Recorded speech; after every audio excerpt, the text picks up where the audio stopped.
You actually made me think of something that I think is important to bring up.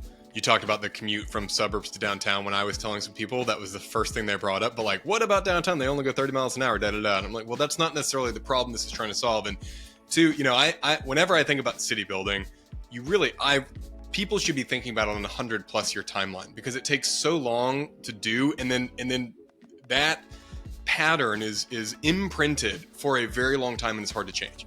And so I just think about, what do cities over the next 20, 50, 100 years look like? And yes, right now we've got really strong downtowns and then just endless low density suburban sprawl. And I'm not saying in 50 years we're not going to have highly intense and the most dense downtowns. You'll still have that. But I do see as the suburban cities kind of max out on how much they can sprawl out, they do have to start infilling. How do they start infilling?